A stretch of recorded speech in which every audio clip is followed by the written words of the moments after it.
This is problem 1022. It's on page 421. The problem is basically to design a worm gear set, and the information we'll need in order to design the set is from chapter 8 for geometry and chapter 10 for the design equations. The information given is that the velocity ratio is 3 to 1. There's the output torque and speed, 52.5 inch-pounds for the torque, 600 RPM for the speed. Now that velocity ratio is very low for a worm gear set. Usually worm gear sets have much higher velocity ratios than this. So what we have to do is decide, first of all, how many teeth the worm and the gear will have. Now the more teeth the gear has, the more teeth the worm has to have. Most of the time the worm only has 1 or 2 starts on it. In our case, since we need a velocity ratio of 3 to 1, I have decided to begin with a number of teeth on the worm, or a number of threads on the worm, 6. So a 6-start worm, which is pretty rare. Then with the velocity ratio of 3, that means that the number of teeth on the gear would be 18, which is not very many teeth, but that's what I've selected. If we're going to have a 3 to 1 ratio, then 3 6s are 18, and that's about the best we can do. I really don't want to have more starts than that on the worm. It just seems excessive. Anyway, there is a recommendation on page 300, equation 827, that the distance between the center of the worm gear and the worm to 0.875 power divided by the diameter of the worm should be between 3 and 1.6. If I choose the middle of this range, the 1.6 and 3, and just set this equal to the center of the range, then that's 2.3. Now I can rearrange this to solve for the diameter of the worm as c to the 0.875 divided by 2.3. Let me call this equation 1. Now another geometry fact is that the center distance between the worm and the gear is the diameter of the worm plus the diameter of the gear divided by 2, which makes sense. If you take the pitch diameters of the 2, add them together, divide by 2, that should be the center distance. Now I have to decide on the size of teeth. I just arbitrarily decided to have a diametral pitch of 10 inverse inches. It's a standard pitch. That's just what I chose. And if I ended up with too high a stress in the teeth or too high a load on the teeth, I could always increase the tooth size. If, on the other hand, it's too low, I could decrease the tooth size. So I just pulled this out of the air and started there. So that means that the diameter of the gear to go in here would be equal to the number of teeth on the gear divided by the diametral pitch. Well, the number of teeth on the gear is 18, the diametral pitch is 10 inverse inches. So this is 1.8 inches for the diameter of the gear. So now we can write this, instead of having the diameter of the gear here, we can have 1.8 inches. And since we've got the diameter of the worm equals this, well, then we can, or excuse me, we've got the center distance equals this, then we can plug this equation here into equation 1. Okay, so it would look like this. The diameter of the worm from equation 1 equals c, but c is the diameter of the worm plus 1.8 over 2 quantity, has to be raised to 0.875 power according to this equation, and then divided by 2.3. A little bit of algebra later, and you'll end up with, let's move this, the diameter of the gear we know is 1.8 inches, we'll need that later, and we've decided the diametral pitch, at least for starters, will be 10 inverse inches. Okay, I need this space. Okay, so a little bit of algebra later, and you'll come up to this, 5.18 times the diameter of the worm to the 1.143 is approximately the diameter of the worm plus 1.8. The approximate is because I've rounded off some of these things. Like I had to invert this exponent, and so I just rounded it off. Now, this is not a terribly easy equation for me to solve. I just threw it into Excel, and I had Excel goal seek to guess and check to make the left-hand side and right-hand side equal based on the diameter of the worm. Excel came back and said, well, the diameter of the worm computed is 0.490 or so inches. So I just made a design decision, and I set the diameter of the worm to 0.5 inches. So that was a design decision at that point. Notice all I'm really doing is changing it so that really I don't get exactly 2.3 from this ratio, but it's not critical. That's just a range that's recommended. So I should still be in that range, and since I'm so close to the diameter that was calculated in Excel, I didn't bother checking. The next thing to do is to continue with the worm and calculate the circular pitch, actually with the gear, continue with the gear. it would be pi times the diameter of the gear divided by the number of teeth on the gear. And this is an equation from chapter 8, I believe. I apologize, I didn't write down a reference on this, so you'll have to find this one. But it's just pi over the diametral pitch. And by the way, like I said in class, you need to write down that this is the same thing as the pitch on the worm, the axial pitch on the worm. Okay, so hopefully you've got that in your notes still. But anyway, so pi over 10 inverse inches gives us an axial pitch of about 0.3142 inches on the worm. And since the lead is equal to the number of teeth on the worm times the axial pitch on the worm, 6 times the axial pitch, right, because that's the number of threads on the worm, times the axial pitch gives us about 1.885 inches. What that means is that when you turn the worm by 1 revolution and you put your finger on one thread, your finger will move by 1.885 inches along the axial length of the worm. Anyway, so there's that. And now I'm doing all of this mainly to get at the lead angle, because the lead angle is key for solving this type of problem. The lead angle, or tangent of the lead angle, is given by the lead divided by pi times the diameter of the worm. And remember, this is because the thread on the worm is just like a wedge. It's like an inclined plane. If you unroll it off of the body of the worm, then this is what you have here, is this relationship. And again, I'm sorry I don't have a reference for you. And I will tell you, a lot of these calculations I actually performed in Excel just because there were so many different things being reused over and over. I was tired of typing things into my calculator. So as we go, I'll stop plugging in numbers, and I'll post the spreadsheet for you to see how everything was calculated. But anyway, the tangent of the angle lambda is 1.2. I'm going to jot that down over here. There's a lot of stuff that is useful later. So tan lambda is 1.2. And if you do the inverse tangent of 1.2 or calculate that, you'll find that this angle is about 50.2 degrees. Okay, so now we've got the lead angle. That's a pretty high lead angle. And it's not really surprised that it's that high because the number of teeth on the worm is pretty high. So that's it. Now on page 401, there's an equation for the tangential velocity of the gear. So I calculated that next. You need the diameter of the gear, the speed of the gear, and of course we have all these things. I won't bother plugging them in, I'll just note what they are. The diameter of the gear is 1.8 inches. The speed of the gear, you might say, well, wait a second, we don't have that. Well, remember, a worm always drives the gear, and the gear is the output. We have the output speed, therefore we have the gear speed. So if you plug in 1.8 inches and a speed of 600 RPM, you'll find that the tangential velocity on the gear is about 282.74 feet per minute. By the way, of course, I did most of this work in Excel. Equation 10-24 then allows you to calculate the sliding velocity based on the tangential velocity on the gear. Now note the tangential velocity on the gear is different from the tangential velocity on the worm. They're two different things. So there's two different equations. One calculates the sliding velocity based on the tangential velocity on the gear, the other one based on the tangential velocity on the worm. Since I already have this one, I used 10-24. Anyway, it's the tangential velocity on the gear divided by sine of the lead angle lambda, which remember we have.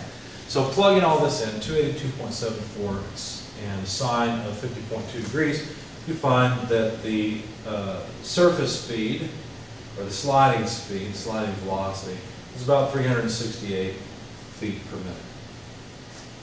Okay, so there's the sliding velocity. And the reason that I need the sliding velocity was to calculate the coefficient of friction, or to find it.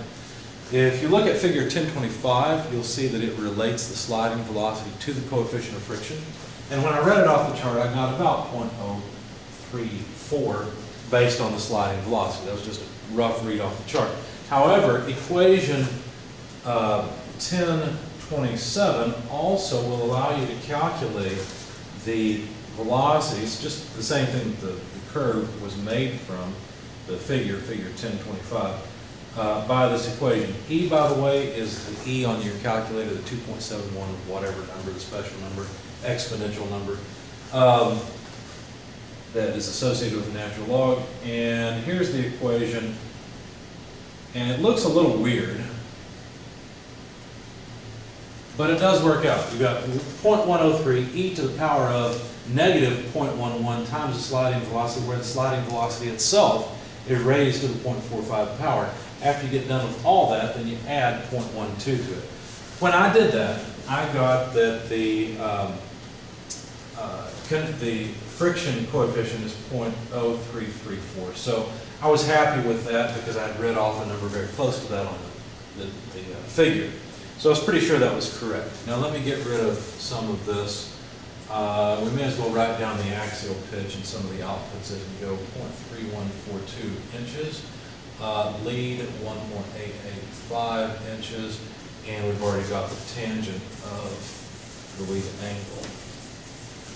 Okay, the next thing I did is I wanted to find out how efficient this design would be before I get into too many details. So I used equation 1036, which looks like this. Cosine of the normal pressure angle minus the coefficient of friction, tangent of the lead angle, cosine of the normal pressure angle plus mu over tangent of lambda. Okay, so I noticed at this point I had not selected yet a normal pressure angle. What's normally done is you select a tangential, or excuse me, a transverse pressure angle. So I chose a standard 20 degrees, and then equation 8-26 allows you to calculate the normal pressure angle. Notice we need the normal, not the transverse pressure angle. Allows you to calculate the normal pressure angle based on the inverse tangent or the arc tangent, it may be written that way on your calculator, of the quantity tangent of the transverse pressure angle times cosine of the lead angle. When I did all of this, I found that the normal pressure angle was about, let me just write it over here, normal pressure angle is about 13.11 degrees, and you know what, we don't need these equations anymore. We do need the diameter of the gear and the worm, so I'll leave that part. That's what was selected. The transverse pressure angle I selected was 20 degrees, and I don't want to forget that. Okay, so now finally we can calculate the efficiency because we have the normal angle, the normal pressure angle. We've got the coefficient of friction mu. It's, in fact, I should write it over here. It is 0.334.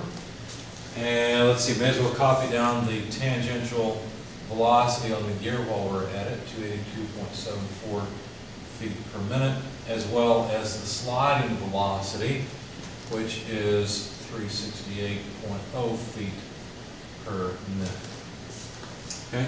Anyway, so we've got all of this stuff, and again, at this point, this is actually where I switched over to Excel. I realized, wait a second, there's just too many of these things being reused. I'm going to make my life easier. And so when I plugged everything in, I found that the efficiency was 0.932, which is really high.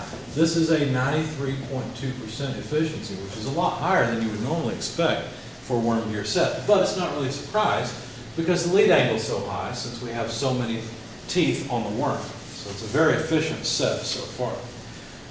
Now, continuing, I went ahead and calculated the output power as the output torque times the output speed divided by 63,000. Again, we've got the torque and speed, and so that was just another calculation in Excel. So that's a half horsepower. Since we have the efficiency, here let me reference the equation. I used equation 1035 to calculate the input power based on the efficiency. Notice that the output power will not be as much as the input power because the efficiency is not 100%. So when you divide a half horsepower by an efficiency of 93.2%, you realize that you need 0.536 horsepower coming in. That means there's a power loss of 0.036 horsepower. Now, why would you care about power loss? Well, this power loss is going to build up heat. So in other words, the temperature is going to go up around this gear set. When that happens, the oil or the grease or whatever that's lubricating these things is going to thin out. In other words, its viscosity is going to decrease. And that could lead to wear issues and failure of the set. And so this is power that needs to be dissipated continuously while the half horsepower is coming out of the set, so that we don't damage things and the temperature go So anyway, that's what needs to be removed is heat. The next thing I did is I calculated the tangential load. The tangential load is another one of those things that's really important. So equation 1029 allows me to calculate the tangential load on the gear. One of the reasons for doing this is later on we'll use an equation to calculate the rated tangential load. When we do that, we'll want to compare to this tangential load to make sure things are working out okay. Anyway, the equation goes like this. You need the output torque and the diameter of the gear. Of course, you know the output torque is 52.5 inch-pounds. The diameter of the gear is in inches at 1.8 inches. So the tangential load comes out in pounds, and it's 58.3 pounds force, where the 3's repeating forever. While I was there, I went ahead and calculated the axial load on the gear. This is equation 1030, and equation 1031 yields the radial load on the gear. Although these aren't really needed for the design, I'll let you reference the equations in the book rather than writing them down. I'll just give you the numbers I got. There was 75.09 pounds force for the axial load on the gear. The radial load was 22.14 pounds force. Of course, all these are approximate or rounded off. Okay, so that wasn't really something of particular value. I just went ahead and calculated. Also, it turns out you can use equation 1032 and 1033 to calculate the power loss directly. I did that as a way of verifying that I got the right number here. It was all correct and consistent. I'll let you look at the PDFs of the sheet and the Excel spreadsheet to see how that was done. Straightforward and simple. But that's what I did. The next thing I did is I realized I would need the outside diameter of the worm. I hadn't sized the face width of the gear. I was looking back in chapter 8, I think around, page 300. There's some really good information, geometry information. In fact, you probably want to mark that page in your book for geometry of worm gear sets. But anyway, I realized I would need the outside diameter of the worm. So I went ahead and calculated the addendum on the gear, because that's one of the things that you need in order to calculate the outside diameter of the worm. So this is just 1/10, so this is just 0.1 inches, because remember the diametral pitch is just 10 inverse inches. From that, you can calculate, same page, outside diameter of the worm is the diameter of the worm plus 2 times the addendum. So the diameter of the worm is a 1/2 inch. Remember, we decided that earlier. If we add 2 more tenths of an inch, then we come up with 0.7 inches for the outside diameter of the worm. Now this is interesting in and of itself, but I'm going for something else. The face width, equation 8-28, recommends that the face width of the gear be equal to the outside diameter of the worm squared minus the diameter of the worm squared to the 1/2 power. When you plug in 0.7 and 0.5 to this equation, you'll find the recommended face width for the gear is 0.49 inches. So I went ahead and chose a face width of the gear equal to 1/2 inch. Okay? This is just something that's recommended. You don't have to do exactly this, but you should do something close. So a 1/2 inch makes sense. That's what I used. The next thing, in order to calculate the face width of the worm, because of course we're designing the set, we need to give all the geometry for this set. Let's jot some of this down. Output power is a 1/2 horsepower. Power loss is 0.036. Horsepower efficiency, 93.2%. There we go. All right, so in doing this, of course, you need to calculate all the geometry and specify the size of things, the worm and the gear.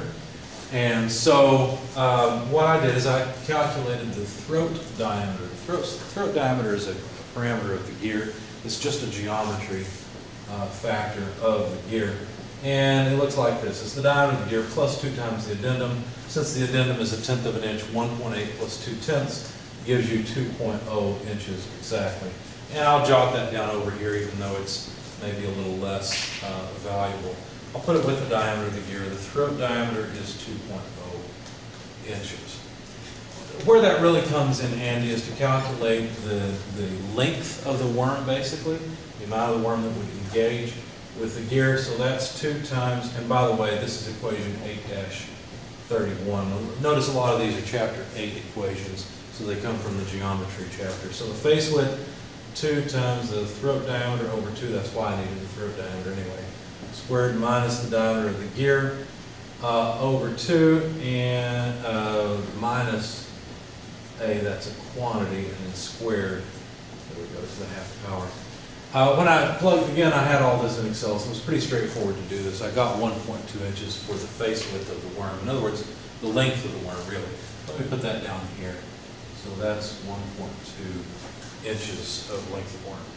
All right, now for the really interesting one, 10-42. 10-42 gives you a rating. So how much load are the gear teeth rated for? And that's what equation 1042 is all about.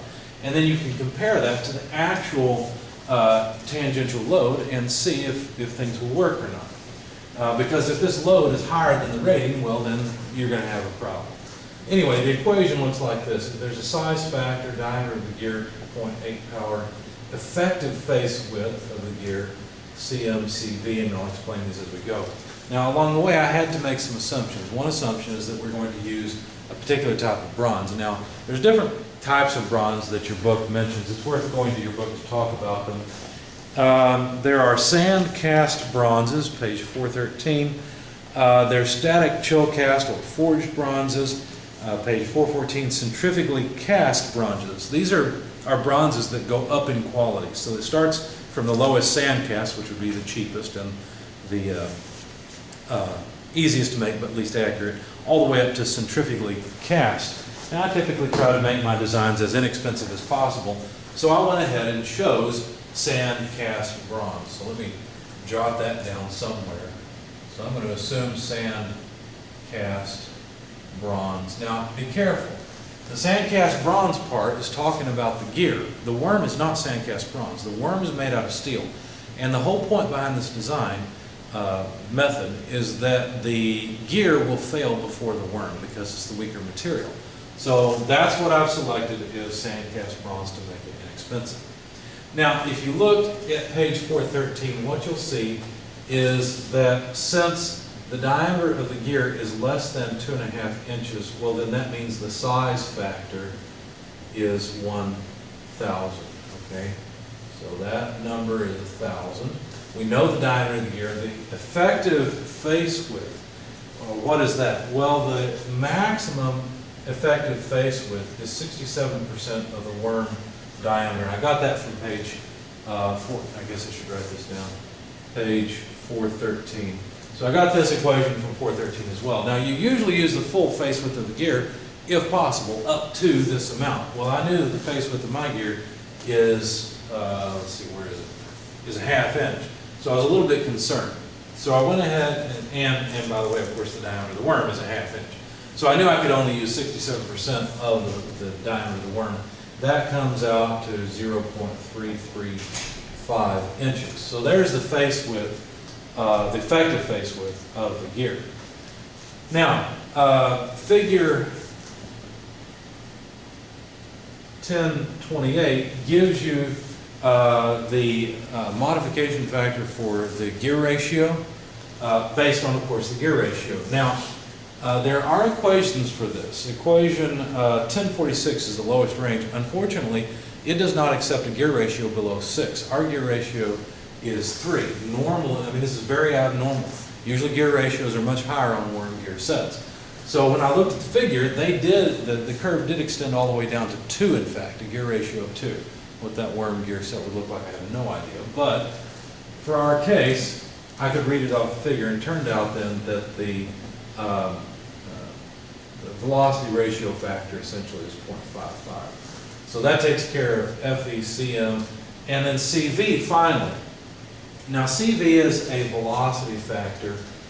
Let me get rid of some of this that's not particularly valuable because I want to leave the actual load that we expect. Let me move down here just a little bit.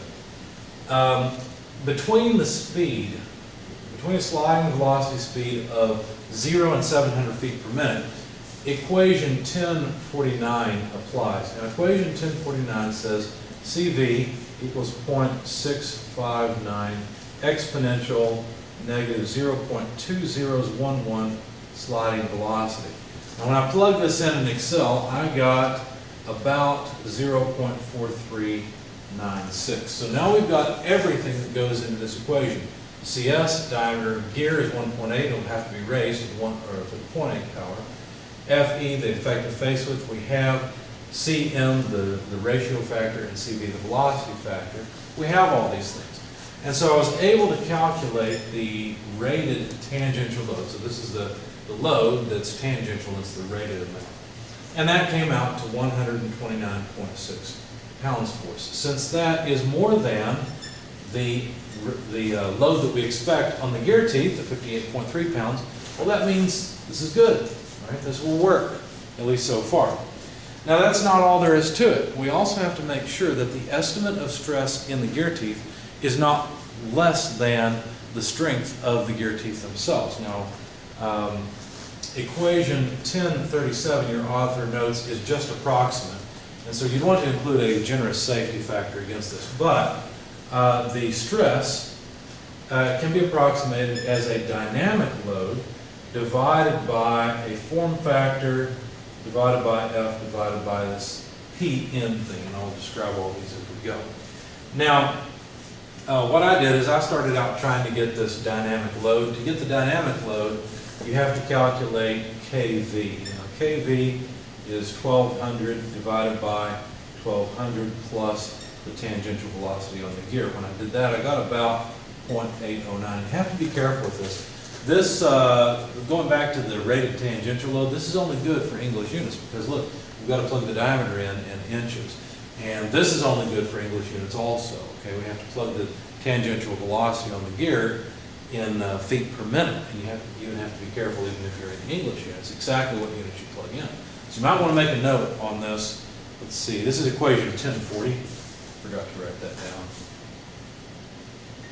It gives us that. So you might want to make a note next to that equation that the tangential velocity has to be plugged in feet per minute. But then finally, equation 1039 yields the so-called dynamic load. And the dynamic load is the tangential load itself divided by that factor we just calculated, kV. So this comes out to about 72.08 pounds force as the dynamic load. Okay, so that takes care of the numerator here. Why the form factor? Well, there's a table, it's table 10.5, and it only goes down to a normal pressure angle of 14.5 degrees. Our normal pressure angle is 13.11. But since that's the closest thing I had that I could use, I went ahead and just used it. And Y is an approximate thing anyway, it's not exact.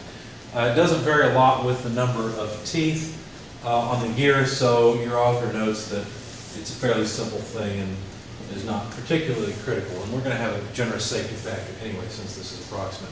So anyway, we've got WD, we've got Y now.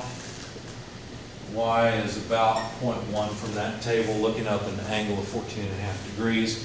And then PN. PN, what was that called again? PN is the normal circular pitch. Okay, so the normal circular pitch, it's a geometry thing. And the normal circular pitch, let's see, we're running out of the room. Let me note that the rated tangential load is 129.6 pound force. And then I think we can get rid of all this stuff. The whole purpose of all those factors was to find the rated tangential load. And you know, we should write down the actual tangential load on the gear as well. I don't think I've done that yet. No, it was 58.3 repeating pounds force. So there's the load on the gear. Now let me work up here. So this normal circular pitch can be calculated a couple different ways. The one I chose was this one, pi times the cosine of the lead angle divided by the diametral pitch. And so we've got the lead angle, that's the, where is it? That's the about 50.2 degrees. We've got the diametral pitch of 10 inverse inches, so this comes out to about 0.201 inches. Okay, so now we have everything that goes in. We've got F. F is the face width. I'm checking myself on that, let me make sure. That should be the face width of the gear itself, because we're doing a calculation for the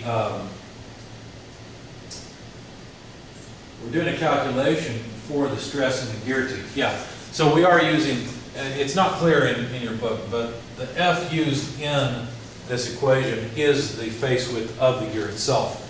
And so now we've got all the terms that go in, and you can calculate the stress. It's about 7,168 psi. And remember, this is very approximate. Okay. So now we actually have to choose a material, and you'll notice on page 413, you might want to highlight this. There's some really important information. I'll hold it up so you can see it.